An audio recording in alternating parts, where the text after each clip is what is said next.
Good afternoon, RCS. Welcome to Hanging with Mr. Super. Sounds similar to Hanging with Mr. Cooper, but I know some of you aren't that age to even know who that is, Mark Curry, but that's okay. Sometimes we call it the Soup Scoop. So we don't know. It's whatever you want. I'm excited today because for our February edition, we have none other than our athletic director, Miss Jaresha Obi. So welcome, Miss Obi, to the Hanging with Mr. Super podcast, or SupeScoop, whichever one works for you. Thank you for being here. Thank you for having me. Appreciate it. Absolutely. So listen, we want to get into this because you're new here. Mm-hmm. And how long have you been in Romulus at this point? A year and a month. About a year and a month. So mid-year? You came mid-year? Came mid-year. Mm-hmm. So I finished my whole full winter season. All right. Well, we're going to get right into it. I have a lot of questions here. I have some written down, but it's kind of easy, free-flowing. Let's start with, what is your background in athletics? How about that? Either playing or coaching or both. What's your background? My background. So I initially come from a playing background before I got into the administrative side. So 17-year college basketball coach, multiple levels, Division I level, Division II level. I mean, you only look like you're about 30. So I am. That's our story. We're sticking to it. Math here. I mean, that's my story. Did you say 17 years? So I'm 17 years. Okay. Mm-hmm. Right. Yes, sir. Multiple levels, D1, D2. Most recently, Wayne State, before I became a head coach at Madonna University. At Madonna University, that's where I got my shot at being on the admin side and operations as an assistant AD for 4 years and a senior woman leader. So overall, women's sports, Title IX, just a top woman in the athletic department. So I did that for 4 years before I came over here and got this awesome opportunity. That's funny. Well, I appreciate that. So you kind of brushed over the sport. What did you play? Soccer? Lacrosse? I'm a hooper. Did he? A hooper. I'm a hooper through and through. Everybody in Romulus. Yes, sir. I'm a hooper. Everybody says. Yeah, I was going to guess bowling. So. Mount Clemens High School, and I played. What high school? Mount Clemens. Oh, okay. Mm-hmm. And then college ball at Rochester University. All right. Yep. So right after I graduated undergrad, then jumped right into coaching. Basketball, through and through. What do you like better, administration or coaching? Or had you have asked me even a year ago, I would have said coaching, because, I mean, I've been coaching for 17 years. But I've found a love for the admin side. Just being a college assistant athletic director, you touch more than just my 15 kids. From every sport, I get to meet athletes from football to swim to lacrosse. And so the impact I can make on a wider range of people, I think is awesome. Well, I played sports too. I was definitely an athlete. I was all state, but I never went up to the collegiate level. And I wasn't even interested in the collegiate level because just too social. I didn't want to put in the work. Honestly, I didn't want to put in the work to do that. And I had a great 4 years at a D1 school. But I miss coaching. So I would coach. I coached youth sports. But I miss it. I truly miss it. And I was thinking of how I could help Romulus in the sport, even though I'm almost 60 years old. But you did see I did make that half-court shot, and it was amazing. I saw. You saw that one-handed. It was beautiful, but I don't want to, rest on my laurels there. But bottom line is, like, I miss it. So I understand. I love the superintendency, but I definitely miss coaching. So I'm sure I will and am, and I just finished it, and I'm already like, oh man, but it's another chapter in my life. Might be hard to do both, but I get it. So, how do you assess the state of Romulus sports now, maybe in the past? Then we're going to talk about the future, certainly about what your vision is. But how do you say it? And just open and honest, and then I'll tell you what I see. Yep. Maybe. How do I assess? So from the future or the past, to now. Or, if you just want to talk about now, that's fine. You have nothing to do with the past. I want to twine a little bit of both. Okay. And it's funny you say that. You have nothing to do with the past. So I hear a lot about the past, a lot. I mean, I hear Nate Oates' name come up in every conversation. And I think doing my research, that was around the 2011, 13 time frame. And so when I think about the past and now and what I want people to understand is it's a different day and age for multiple reasons. One, we don't have 1,200 student athletes. We have 468 students. Before when the time when Nate Oates was here, we had 1,200 plus. And so I think the community is still putting those expectations of the past Romulus on the present Romulus, and that's just not realistic. I mean, things changed since 2001 drastically. Kids are different, climate is different, student body is different, numbers are different. Romulus will be different, and that doesn't have to be a negative thing, but we have to realize where we are while we're attempting to get where we want and need to be. Are we in the state that I want the athletic department to be in currently? No, but I don't see that as a negative because it's a rebuild. Rebuilds happen. The Pistons were awful for a while. Now they're number one in the NBA. The Lions, we know, had their struggles. So there comes a time where rebuilds happen. And I just ask everyone to be patient with us. We'll get there. Allow me to do what I've done, what I'm qualified to do, and just support us through the harder part right now, because the kids are still coming out giving everything they have. Support us right now, and just watch me cook. You're all right with me. I appreciate it because I get to see the work that you've done. And I had lunch with the mayor today, and we always talk about the city and the schools, and I tell him there's a disconnect, and he's like, well, a lot of people in the city don't see your grind. They don't see what you do. And I agree. I mean, and I think that's what makes it hard, even though we have tried on multiple occasions. I'm not sure some people want to know, actually. I really don't. So what's your experience been as the athletic director? And then I'm going to ask you, tell me what a rebuild looks like. Whichever one you want to. What does a rebuild look like, or what are your experiences? And I need you to be just as open and honest because people need to know. Absolutely. My experience. So initially I can be like, everything's been great. That wouldn't be 100% true. So I've had, I've had my struggles, but it's not. Actually, I'd be lying if I say it's not anything I didn't expect. I actually did expect it to be a little bit easier, a little bit smoother, because again, I've done it before. I've done it at the college level. This isn't the college level.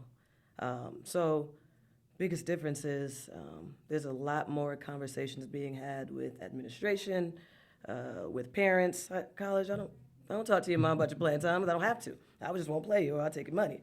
But here, just from you to HR to the principal, assistant principal, I've realized that that's a big part of my job, which took me a while to realize. I come in, I do what I got to do behind the scenes.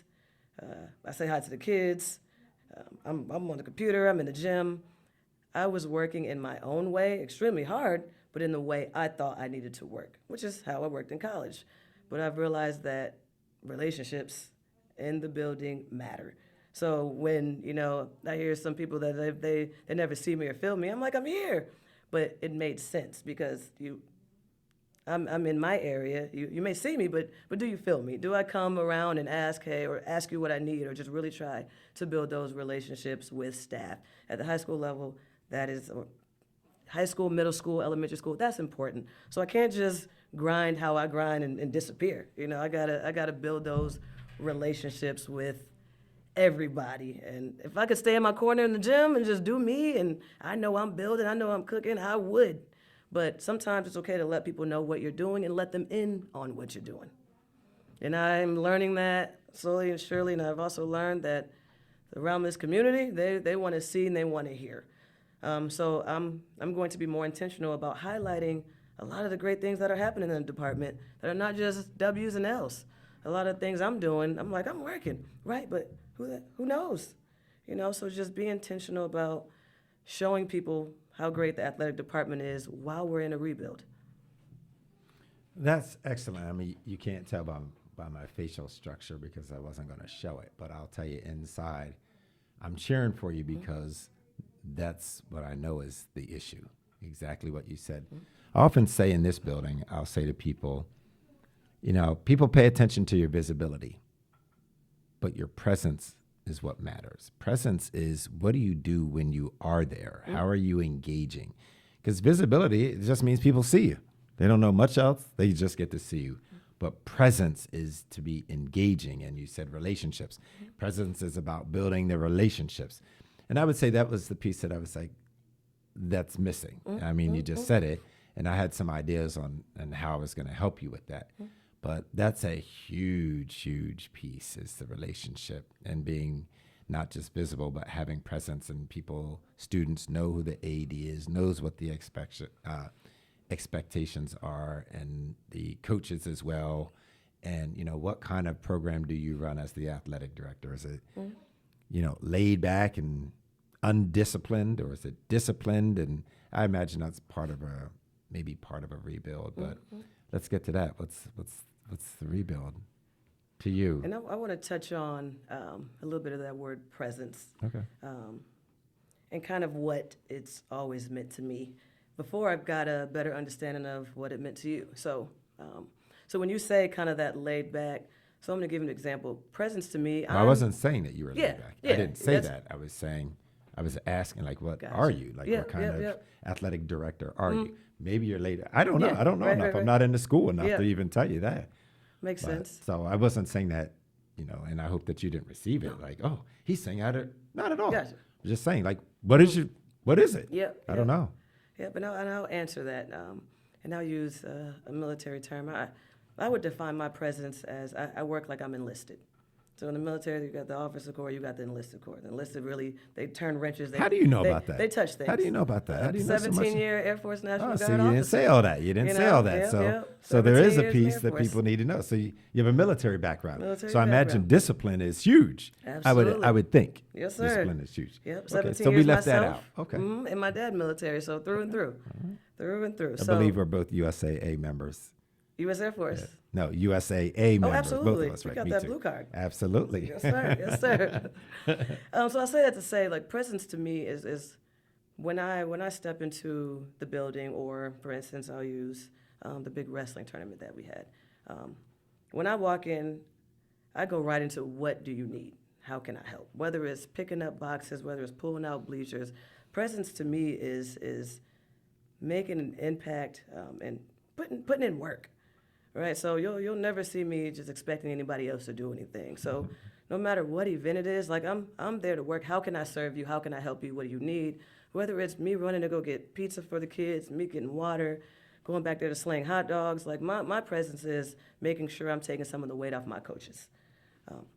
And so as I'm looking to get a deeper understanding of that, that's where I realized that's my definition from the beginning. But talking to you and just realizing more about the difference between presence and visibility, I can still do that. But also, that doesn't have to be the only thing. I don't have to go in, all right, let me grab a box, let me help, I can still, there's that other side where you get to know the people in the stands, you get to know the kids, how's everybody doing, welcome to Romulus. I would say I'm a pretty even-keeled person. But that's okay. So I can still lead in a way because I feel like how I lead is impactful in a way that I just hit the ground running and I work. But I do understand what the job entails, that the position I'm in, and it's okay to, hey, everybody, welcome to Romulus. This is our team. This is me. This is my vision. And just, get people excited about what I'm doing and allow them to get to know my personality. The only way for me to do that is to show it a little bit more. So I recognize this, and I don't know if people that listen to this recognize this, but one of the disadvantages that you have is that in 1 year, you've had 2 principals. So it's hard to get a feel for what they want. I mean, first, you're new to the job. You got to figure out the job itself and how it is different from, the collegiate level. Then you have the expectations not only of the principal and maybe the assistant principal, then you have the superintendent, and then you have the community. Like, all this stuff is put on your plate. And in a year's time, that's hard to do, to be able to figure out, assess what is needed by whom and what are the expectations. So sometimes you got to go light on yourself. And I'm not saying that you haven't, but give yourself some grace that, hey, it's been a year, and that's why now I'm like ready to have these conversations, because I've been able to see, and there's thoughts that I have, and I will share them with you. But again, you spend most of your time with the principal, than you do me.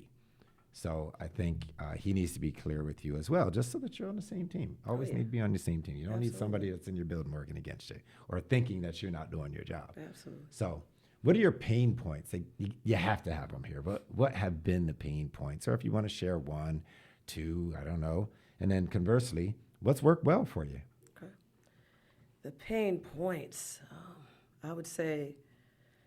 So right now in our rebuild process, we got a lot of new coaches coming in. Like the only coaches that are returning from the program wrestling with Dan Hines and swim with Miss Vicky. So baseball, softball, football, girls basketball, boys basketball, track and golf. That's unheard of. That's Like unheard of. That's unheard of. I'm filling all those positions. So that's some work, but it's also exciting, right? In the sense of me being a new AD, and it's easier to hire your person, and then this is how we do things. Now, don't get me wrong, the staff that left did a great job, had no issues. We changed some things, and they went right along with it. Obviously, having done it a certain way so long, it's not always easy to change. But bringing in new guys and girls that I hire, I can sit them down from day one and say, these are my expectations. This is how we do things around here. So that's going to be the only way they know. So they're still not able, this is how we used to do it. And I'm like, I don't care how we used to do it. This is how we doing it. So that makes that part a little bit easier. But I would say the pain points right now, girls and boys basketball, in the sense of where we are in our rebuild and the expectation of those two programs. Very high for obvious reasons. Those that came before the two coaches right now ran a great program for years. So when I talk about it comes a time to where rebuild happens, we're feeling this right now. And I think I was walking out the gym, and it was a young man sitting on the bleachers, and he was talking to a security guard, and he was like, what's going on with Romulus? This ain't Romulus. This what's going on with Romulus. I said, if I may, I'll answer that question. And You it cracked needs me to up be because answered. I know you did do that. I'll answer that question. I said, well, sir. Just so politely. Absolutely. I said, sir, well, currently in this rebuild process, the team graduated 12 young men last year. That's the whole team. The whole team. That's the whole team. So brought some JV kids up, freshmen up, maybe about 2 returners from last year's team. So it is truly a whole new team. Not only do they have a whole new team of, I would say, inexperienced players at the varsity level, but now you have a whole new coach. So if we're expecting to win 20 games with guys that were just yesterday on JV and varsity, it's an unrealistic expectation. And I'm saying that as a basketball coach. Rebuilding is a process. It is a process, and I've come to the realization that the community, they may not understand, but some of them don't care. And that's okay. I have to understand, and that's okay. And I'm going to continue to put the work in, but I would love to educate them on the process. That it's not just because the team is, oh, no. We're rebuilding. We have a young team, whole new team, new coaches. Show up anyway, right? Because those kids are still showing up on a daily basis, every day, working their butts off to turn around to see 3 people in the stands. So show up when it's hard, and when it gets better, I still want to see you there. But the kids still need you. They still need you. But it's a process. Trust the process. It will get better. I have faith in Coach Brad, Coach Sierra, that I have the right to in place, and that I will continue to support them as you do me. But it's a process. So let's allow these young men to develop on and off the court. We're going to try to bring in some great 8th graders, see the talent that we can find. I'm going to mentor them as a seasoned college basketball coach. And I have no doubt that we will get this place to where the new Romulus is, not the NATO to Romulus, not the old Romulus, to where the new Romulus will be. You're right, though. Athletics has changed so much since, 2000 seems ages ago, but 2011, 2012, 2013, and people still hold on. They still hold on to It's a long time Terry ago. Mills, Fred Russell. He played, I remember watching Fred at Iowa. He's younger than I am, but just watching these guys, it's still, and Romulus is still, it's where they still are. Yeah, and then with girls basketball, us being low in numbers, like I'm going to hit the public with some facts. As a basketball girl, there's been a 21% decline in girls basketball participation across the nation. 34%. Stunning. 34% in Michigan alone. That's stunning. Like, I wouldn't think that. I would think the opposite. You would think the opposite. Everything that you see, the With- WNBA we're out and right all now. that, right? We're out right now. Wow. 34% alone in Michigan, one of the highest in the country of decline. What do you think that's about? You got to have one or two ideas. And like you said, it's mind-boggling because women's basketball is on and up and up. Stunning. Wrestling, that's blowing up. Same season as girls basketball. Girls flag football, that's blowing up. So I think with the emergence of those two sports, it may have an impact on girls basketball. But I can't. So it's not it's not a Romulus thing. It's a Michigan thing. Wow.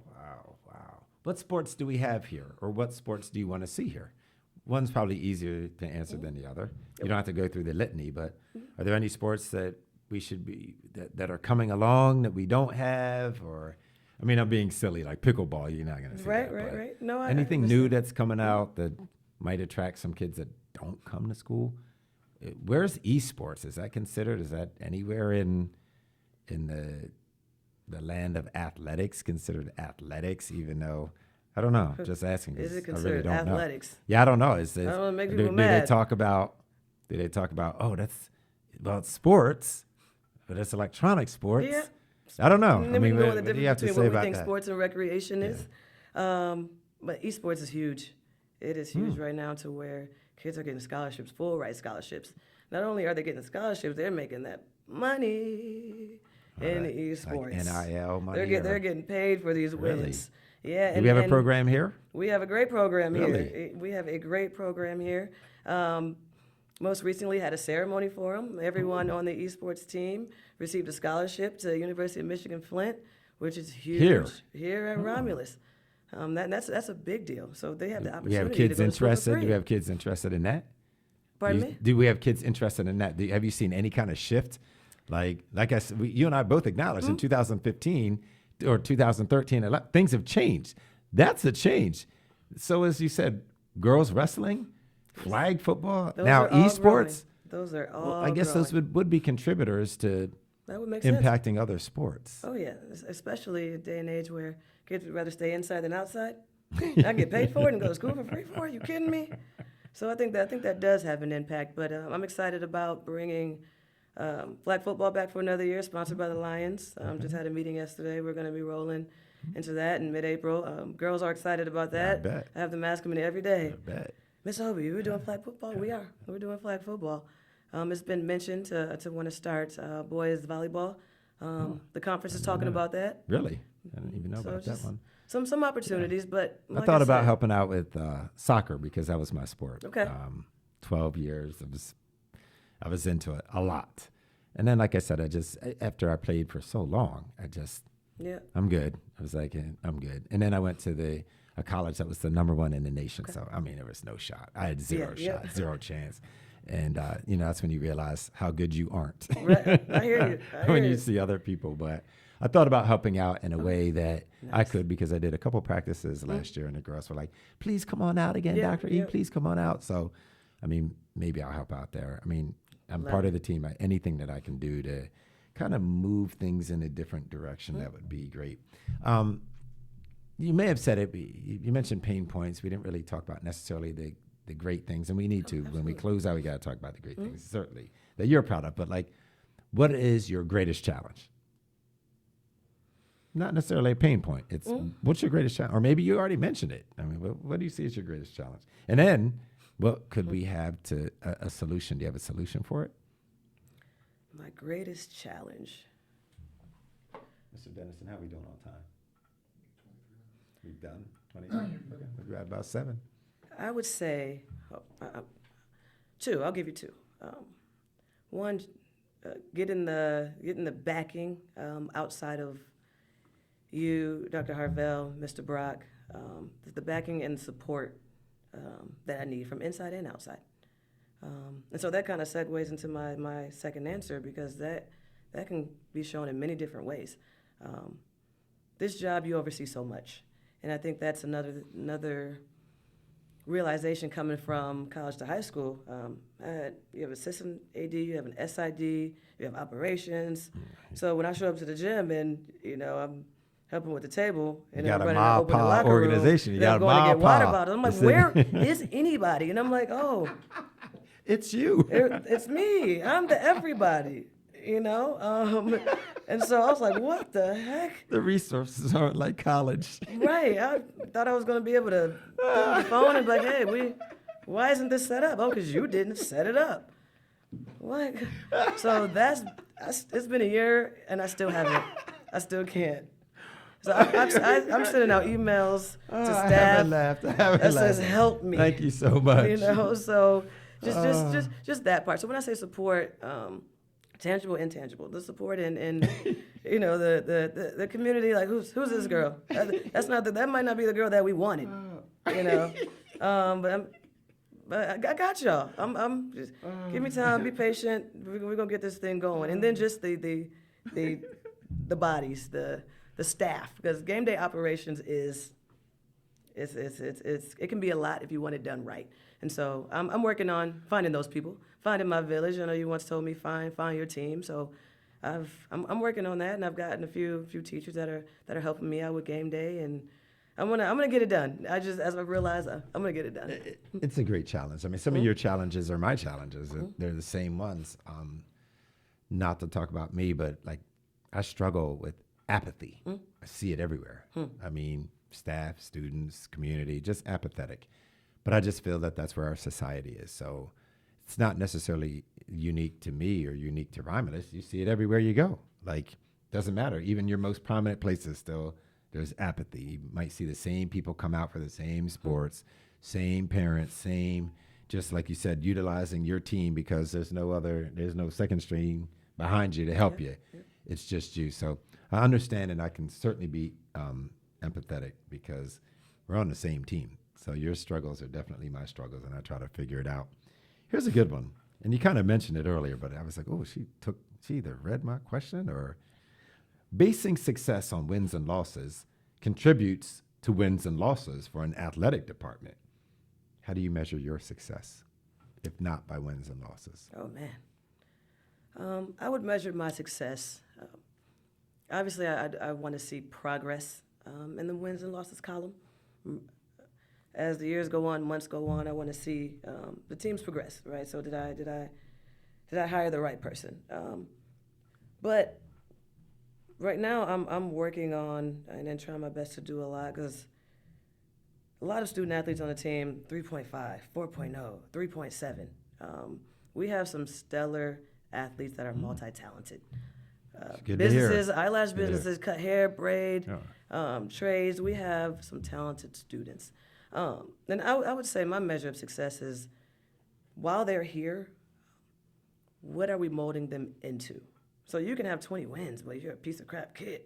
I didn't hire the right person, right? So a couple of things we're doing is we brought in Embrace Leadership. We're going to be doing leadership sessions before or after tutoring, at least 3 times a week, highlighting the successes of those that are making great grades. I'm bringing in a business etiquette class for our athletes, so you can understand first how to introduce yourself, make eye contact, and shake hands. So just building the whole person concept. I don't want you to leave here a great athlete. I want you to leave here a great person, and you learn something from being in this athletic department, whether it's in the business field, whether it's how to be a better man, young boy, a better woman. What type of person are we building? I feel like winning is a byproduct of instilling that discipline, instilling that hard work. We push these kids to be better. Winning is a byproduct of what we do every single day and the type of coach and leaders that we are. Got me buying in. I mean, that's exciting. I mean, that's a great answer. You know, and you were sitting here, I remember just earlier today, you're like, can I get to questions? I told you you don't need them. I mean, this is just from the heart, you know, and things that you practice. So it definitely has resonated. So we're concluding, and we give 2 more questions, and then we'll just fade ourselves out here. So I believe you're conducting interviews for a football coach, correct? I am. What things are you considering? Whatever that means to you, what things are you considering? First and foremost, a man or woman, because you never know. Absolutely. Of integrity. Of integrity, for multiple reasons. We need to show these kids what integrity looks like. And then when it comes to the work that you put in, I need to make sure that how you're conducting yourself in this program is not putting my job or your job in jeopardy. And you're doing the right things whether people aren't looking or not. So someone that is trusted, that brings that integrity. I'm trying not to use your word presence, You can, but it's not my because word. when I hear that word, don't, I'm like, "Bruh, I don't know that word. I don't have a patent on that. but Not at all. it matters. Like I want the kids to be able to hear you and feel you. Like the energy that you bring when you walk into the room. Are you excited not only about football, but are you excited about these kids? Like I want to be able to see that, feel that, hear that, the passion behind what you bring. Can you get that in one interview? I don't know how many you have planned, but I know one of them better include me. I can't say So no. that would at least be two. I can't say But- no. We've had some people knock it out the park, but it's good to get others' perspective, you know, with having multiple interviews. But there's been a couple that were like, all right, Do you have kids participating? we'll have 3 football players participating. You will or you are? For the second round of interviews, we're going to have them join in. You didn't have them for this round? Not for the first Oh, round. So okay. when I we thought you limit it did. to our 3 candidates, we'll have them join in and Oh, ask some questions and get the feel and see what they think about it. All right. I mean, that's pretty exciting. Let me see. Last one. I want to throw you a curveball. There's no need to be doing that. Yeah, this is a good one. The Romulus community has had a rich history of athletics and athletes, such as Fred Russell, Terry Mills, and Coach Nate Oates. We've talked about them. What will it take to restore the glory of Romulus past, if possible? Keep your mentioned a lot of kids and this. send your kids to Romulus. Oh, that's a good one. Are you having problems with that? Do you see that as being an issue? Indeed, we got to figure out why, but we're losing them at the middle school. I recently went to a middle school girls basketball game, spoke with the young ladies in the locker room, and I said, all right, so who's coming over to Romulus? There weren't as many hands as I would have liked to see. And so now we got to get down to the why. Why are we not sending our kids to Romulus? It starts at the elementary and the middle school level. I think we can build those type of athletes in-house. So, you know, and for my position, just being more invested, bringing more sports like the basketball program we bought to the elementary program, following that up to the middle school and building them up and developing them at that level, and then hoping we can keep them. Because we've done a good job at developing them at the middle school level or even the 9th and 10th grade level. And as I've been speaking to some of the coaches, they've developed them and sent them elsewhere. I won't mention these schools and give you guys any free pub, but they've sent them elsewhere. So we've got to figure that out. I think that's the same thing, though. If we started at elementary, you have to start early. When I played soccer from kindergarten all the way up to 12th grade.